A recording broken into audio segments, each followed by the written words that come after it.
Obviously, this is going to get sent all together. That's a joke. Bitch, get a life. Get a wife. The podcasting is really, we'll see. At least we can laugh at ourselves. And live from Piedmont, it's Georgia Lichty. Guys, what is up? Hi, Georgia. It's so great to have you on. Hi, Allie. It's great to see your beautiful shining face. Thank you so much. I put makeup on for the podcast recording, which makes legitimately no sense because it's strictly audio. But here we are. Somehow blush makes my voice sound sexier, okay? So do you want to say a little spiel for, you have some home friends listening, so they won't know you yet. Hi, home friends. It's me. My name is Georgia. I go to school with Allie. I live in the Bay Area in California. I have one younger sister. I have the same birthday as my mom. Oh, you do? Yes. What is your yeah. zodiac sign? Sorry to interrupt. Leo. Oh, obviously. I am. Once I tell anyone I'm a Leo, they're like, "You're such a fucking Leo." It's so annoying. I'm like, Yeah, you are actually. Yeah, it's a problem. I need to tone it down sometimes. No, everybody loves a Leo. Everybody needs a Leo friend. Okay, so does being the same zodiac sign situation as your mom, do you think that My mom's an even bigger Leo than I am. Do you think that adds tension to your relationship? Yes, my mom, I know that I need a lot of attention. My mom needs even more attention. Wow. And she's a loving woman, and she's not she's a great mom, and so my mom's an author. She writes books. She writes memoirs. So they're about me and my sister, our family, or her parents, or her life essentially. So She definitely needs a lot of attention, especially from me and my sister. My dad is he cracks me up to no end because he's sometimes just so oblivious. I'm when he puts things in the microwave, he watches it the entire time. 5 minutes. I'm like, Dad, you're literally cooking an entire chicken in the microwave and you're watching it cook. What? Don't you have things to do? Aren't you a working man? Yeah. That's funny. Yeah, he cracks me up more than my mom does. She's like a performer, but my dad is just a meme. So would you say you more laugh with your mom and laugh at your dad, but in a loving way? I laugh at my dad a lot, but he laughs at himself too. Okay, so it doesn't feel mean. That's good. No. Also, he really thinks he's the best.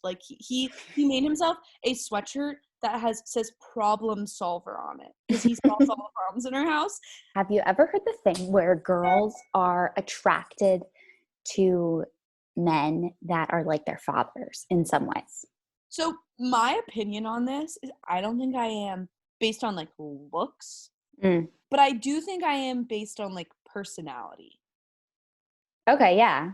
I guess I think about my dad. I don't think. Oh my god, ew. It does come up to me when guys are more similar to my dad when I think about them in a long term setting. Not that I'm thinking long term. Yes, no, that makes a lot of sense. I think because when you think of male role models in your life that you have known in a romantic relationship for an extended period of time, that guy's your father. For so many people, that's their sort of barometer, I feel like. Yeah. And I definitely am I do want to marry someone like my dad, who just has his similar characteristics because I like the way my parents are in their marriage. And I want to have, I don't know if I want to be as extreme as my mom. Also just my dad is just very solid person, and I know that that's something that I want later on. I can see that for you though. We were going to talk about college. So how would you rate your college experience so far? I would rate it very good. Something that I hate that I do is when I'm in new social settings, I think sometimes I can just be a lot. But like sometimes I'll like say things that sound like so douchey. He was like, oh my god, I went to boarding school. Oh my god, my mom's an author and she's verified on Instagram. Like that sounds so annoying. I just hate when my insecurities come out in social settings, and they do. So what insecurities are those things sort of coming off of? Oh, I think it's just like my need for like attention. Next year I just want to like, obviously I'm going to be my crazy self, but like just like be crazy with my friends, but not like crazy everywhere, you know? Yeah, that's good. I feel like that's a really good time to like figure out how we want next year to be. So let's talk a little bit about your love life this year at school. You had 2 guys, I think, that were really prominent. And I actually think a shared quality between both man 1 and man 2, besides being the same frat and their same general height and color. No, man 2 was way shorter. Really? People don't notice it because man 2 is way more attractive. No offense. Man 2 carries himself like he's 6'8". Man and like 2, his thing is 6'8" also. His thing is 6'8", but he is not. He's like 5'8". No, he's not 5'8". He's like not tall though. Okay. I'm not one that's like really like needs someone to be tall because like How tall are you? I'm 5'6". Okay, yeah. Well, I lie and say I'm 5'6", but don't tell anyone. I'm 5'5", really. 5'5" and maybe a quarter. If I give a blowjob to the technician who's measuring. So this is a little weird right now because my brother's actually in the room. Wait, how old is your brother? He's 15. Good Classy age. Henry just turned around like, what the actual hell? Maybe he's looking for that girl's shirt that my dad found down here from when he had someone over. No way! You dirty dog. Got a progress memo in health because the part of the test that he failed had to do with how to put a condom on. He got a 68 on it. Didn't do the question. Well, you got to do the question in real life, son. Yeah. Yeah. I'm not even kidding you. But man 1, moments before we were about to have sex for the first time, my first time ever. Right. He goes, I've never really used one of these things before. And I was like, time, man.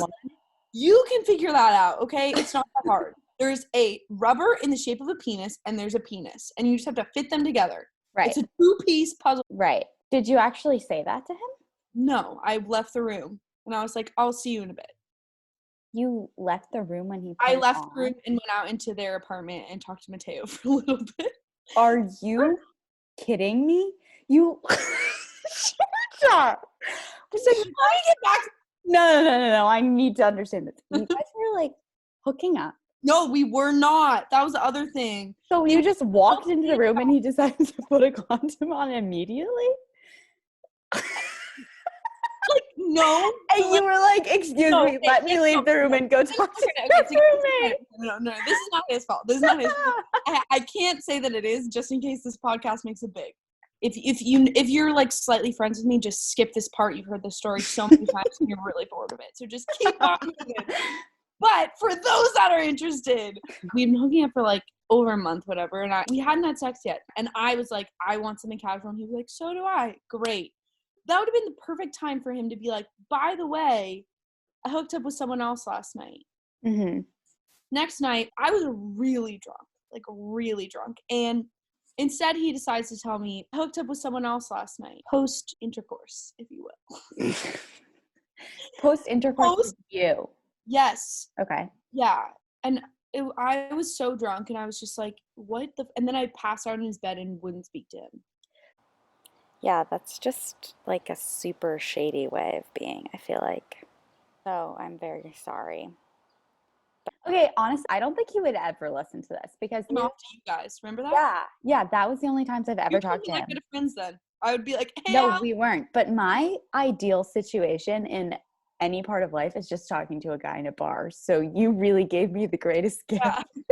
You just gave me that. I hope that anyone who ever talked to Man 2, if he had known how much I was like freaking out about everything, I think he might have shot me in the head. I think he knew because he would text and things like he would be like, cleaning his apartment in the morning and you'd be like, hey, just checking in because you didn't respond. That was one time because he left me on red for so long, and it was very like not.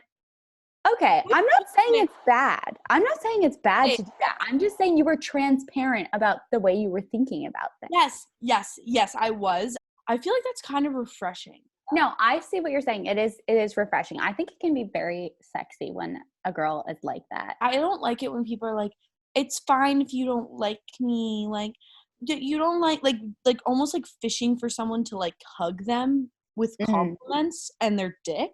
But right. My thing with like Man Too, my bottom line is I'm really proud of myself because I was so fucking invested in that. Partially because I was like, what little fairy godmother up in the sex heavens was like, not just that, but like man's heavens was like, today we're gonna pour one out to Georgia Lichty and plant this in her life. The bigger thing was, how am I not being so fucking weird and nervous around you? It was insane. That was the bigger thing to me, was I was like, I am in your apartment and I have never met you, but I know exactly who you are. And I've been talking to you for like 5 hours. And I spit a loogie into his sink the first time I met him. Dead ass. I was like, oh, by the way, I get loogies, and hawked a loogie in his sink. I'm not even fucking with you. And I was like, that's amazing. I know. And I was like, wait, how did I just pull that off? Like, I would say he was smitten with you. And I think that's why he was so smitten with you, was because you were refreshing. You were different. Also, we had a lot in common. So like conversation at the beginning was like really easy. I think it was pretty easy to read what was going on with the Man Too situation. Which was that like he is actually a great guy. It would be like the equivalent of like Man Too is Gigi Hadid, right? And I am this like tiny little like jean company, right? And I really want like Gigi Hadid to be the face of my company. And I saw Gigi Hadid wearing my jeans, and Gigi Hadid really likes those jeans. But like, you can't expect that Gigi Hadid is not going to be talking to other jean companies and being like weighing her options. Like, you are a tiny little jean company. And also, Gigi Hadid is an IMG model. Like, she is modeling for a lot of different agencies. Okay, this analogy fucking sucks, but no, it's amazing. But Georgia, I don't like you saying you're a tiny little jean company. No, it's not actually that I was tiny. It's you were a tight jean company. Skin and jeans only. No, but I think you had some Levi's in you. Like, I definitely think I threw him for a loop, which is a win. Right. Big fucking win, people. I remember people being like, you definitely threw, or fuck, I need to stop saying this. Because Man Too, usually, he's a womanizer. Like, he's hooked up with, like, I remember Nick being like, Georgia, I'm pretty sure he's hooked up with over 100 girls. That's a lot. It's a lot. Also, Man Too liked my most recent Instagram photo. Which Ooh, is, the bikini shot. Yeah. How saucy. A little. Also, you liked it like 2 days later, and I was like, not that that means anything, but it just We like, can make it mean something. Ready? Let's make it mean something. Now, I was listening to Wildest Dreams by Taylor Swift, and I was like, that's how I feel about him now, which is, do not, if you forget about me, that would just make me so sad.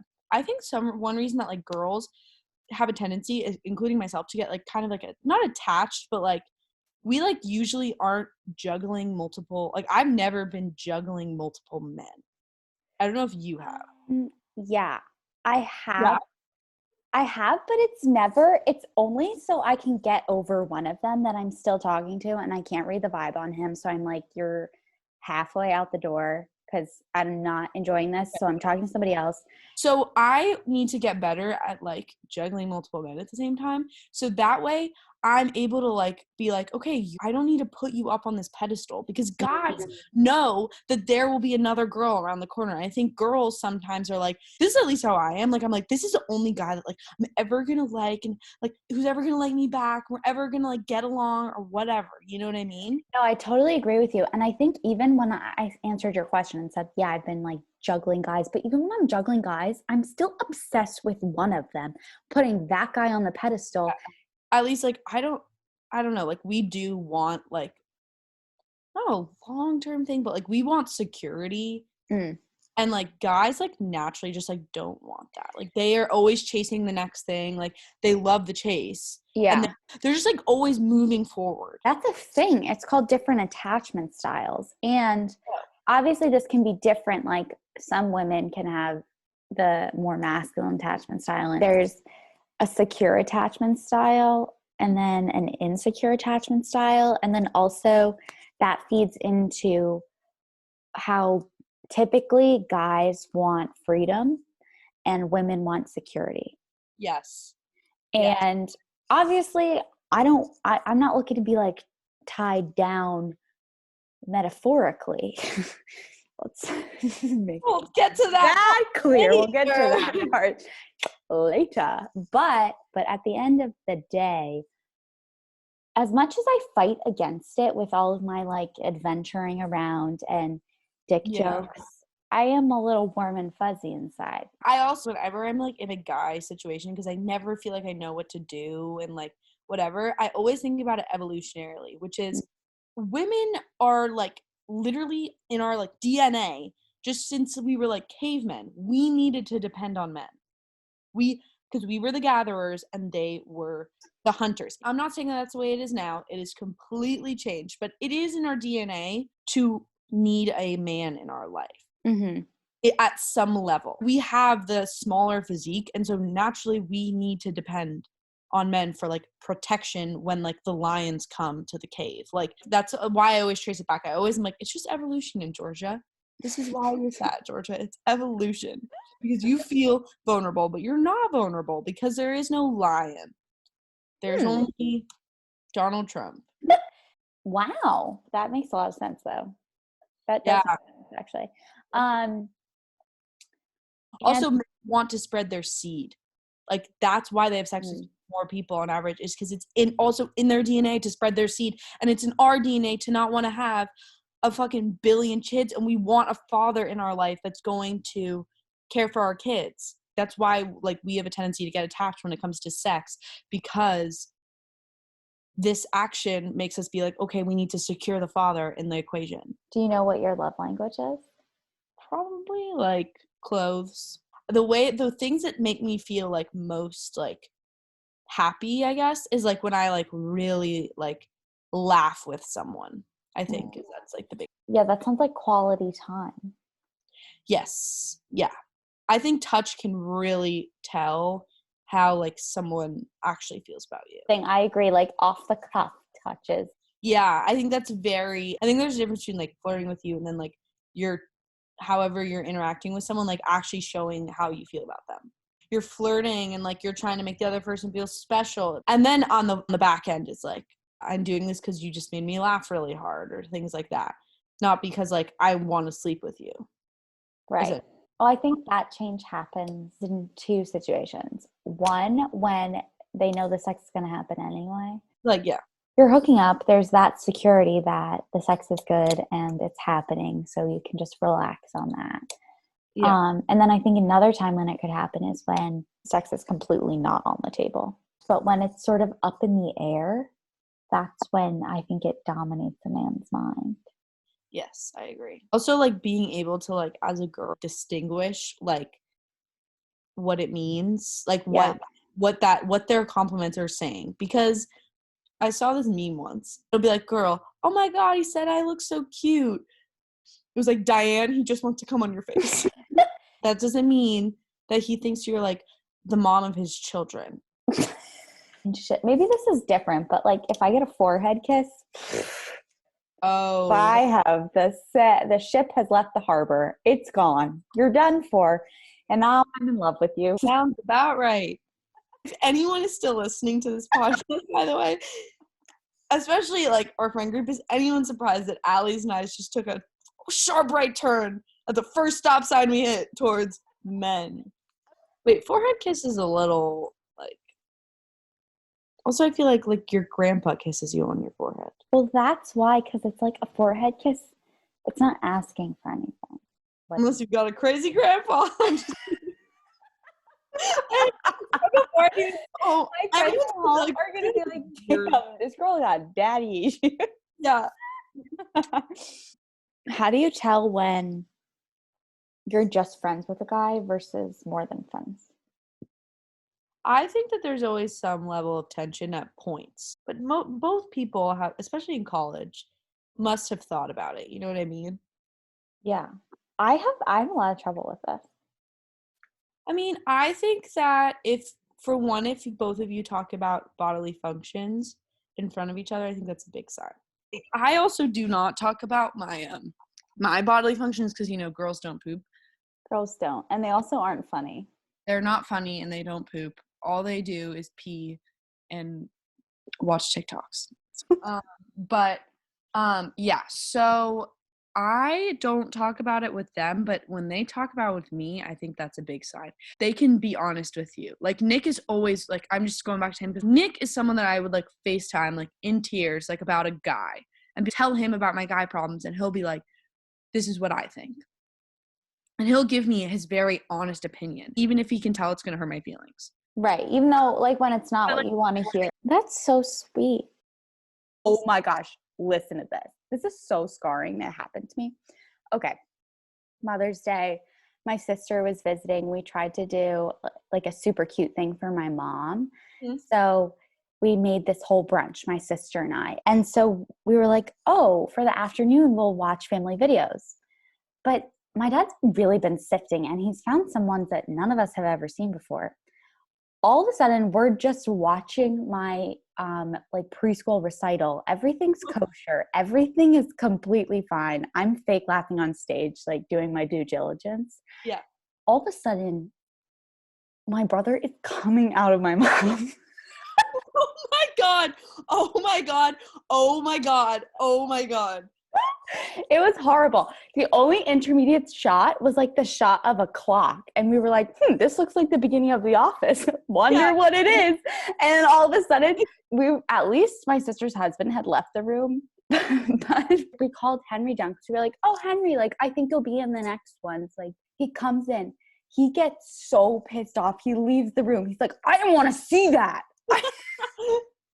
I failed that. He failed that on his whatever test. He failed that on his health test. Okay, thank you so much for coming on. I think this was fantastic. Thank you for having me. Thank you for doing this. I'm so excited to like listen to. Okay. So, yeah. All right. Thank you so much. Goodbye. Bye, guys.